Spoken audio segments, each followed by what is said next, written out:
Halo semuanya, kami dari kelompok 5. Dalam video kali ini, kami akan mempresentasikan tentang analisis kasus perbuatan melawan hukum perseroan terbatas. Nama saya Veronica Putri dengan nomor induk mahasiswa 0105111949. PT Sumber Jaya Lima Kargo yang di sini disebut sebagai penggugat adalah suatu perusahaan yang bergerak di bidang kargo yang menjadi mitra atau agen PT Garuda Indonesia Tbk yang di sini disebut sebagai tergugat. Penggugat selalu menjalankan pekerjaannya secara profesional dan selalu memberikan keuntungannya kepada tergugat. Namun, pada 4 Februari 2019, penggugat secara terkejut menerima surat pemutusan keagenan dari PT Garuda Indonesia Tbk dengan surat pemutusan nomor Garuda JKT GCA 20049-19. Penggugat tidak menerima dengan adanya pemutusan keagenan tersebut karena tidak menerima surat peringatan terlebih dahulu dan penggugat menganggap ini sebagai pemutusan keagenan sepihak. Lalu, pada tanggal 25 Februari 2019 diadakan pertemuan antara PT Sumber Jaya Lima Kargo selaku penggugat dan PT Garuda Indonesia selaku tergugat. Dalam pertemuan tersebut, penggugat menyampaikan keberatan karena adanya pemutusan keagenan tersebut.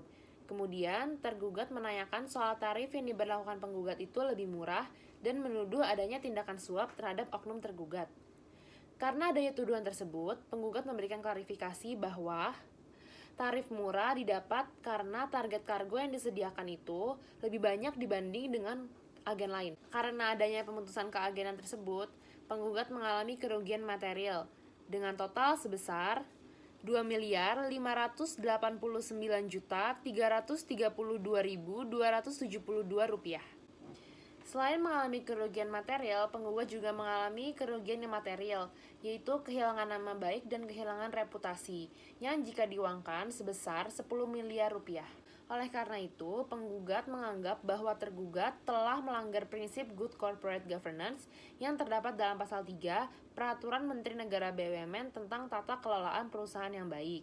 Rangkaian perbuatan tergugat berupa pemutusan keagenan sepihak dan menuduh tindakan suap tanpa bukti yang jelas. Perkenalkan, nama saya Evan. Saya akan menjelaskan perbuatan melawan hukum. Menurut pasal 1365 KUH Perdata, perbuatan melawan hukum adalah semua perbuatan melawan hukum yang menimbulkan kerugian terhadap pihak tertentu, di mana pihak pelaku diwajibkan untuk mengganti kerugian tersebut. Perbuatan melawan hukum ini memiliki 3 unsur yang harus dipenuhi untuk dapat dikatakan sebagai suatu perbuatan melawan hukum. Unsur yang pertama yaitu perbuatan itu dilakukan secara melawan hukum. Yang kedua, menimbulkan kerugian dari perbuatan tersebut. Yang ketiga, antara perbuatan dan kerugian harus adanya hubungan kausal.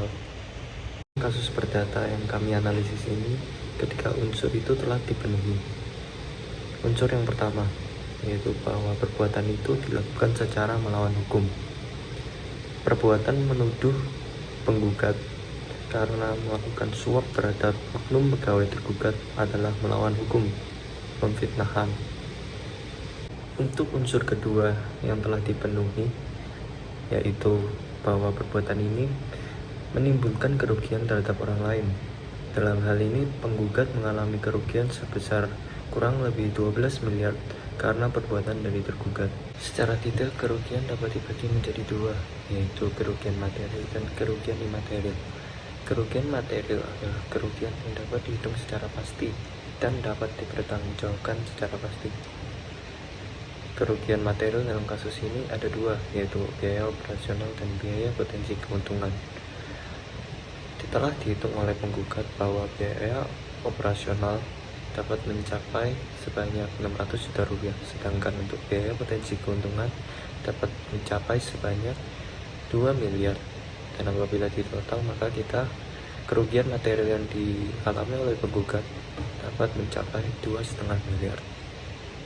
Sedangkan untuk kerugian imaterial adalah kerugian yang tidak dapat dihitung secara pasti, sehingga harus dihitung secara kira-kira. Dalam kasus perdata ini, kerugian imaterial yang dialami oleh penggugat adalah gangguan psikis yang membuat penggugat sering lupa dan pencemaran nama baik yang mengakibatkan kurangnya mitra kerja yang dia didapatkan oleh penggugat. Nah, apabila dihitung kira-kira mencapai 10 miliar. Untuk unsur ketiga perbuatan melawan hukum, yaitu antar perbuatan dan kerugian harus ada hubungan kausal, telah dipenuhi dalam kasus ini. Perbuatan tergugat yang memutuskan perjanjian kerjasama dengan penggugat secara tiba-tiba menimbulkan kerugian material dan juga imaterial. Selain itu juga adanya perbuatan penuduhan atas kasus suap antara penggugat dengan oknum pegawai tergugat yang dapat menimbulkan kerugian imaterial itu. Nama saya Kevin, saya dari kelompok PMH Perseroan Terbatas akan menjelaskan tentang eksepsi dan putusan pengadilan. Pertama, dalam konvensi, tergugat mengajukan eksepsi atas gugatan penggugat. 3 poin utama dari eksepsi tergugat yaitu yang pertama, eksepsi wilayah hukum pengadilan, di mana Pengadilan Negeri Tangerang bukanlah pengadilan yang berwenang mengadili perkara ini, karena domisili dari kantor tergugat ada di Jakarta Pusat.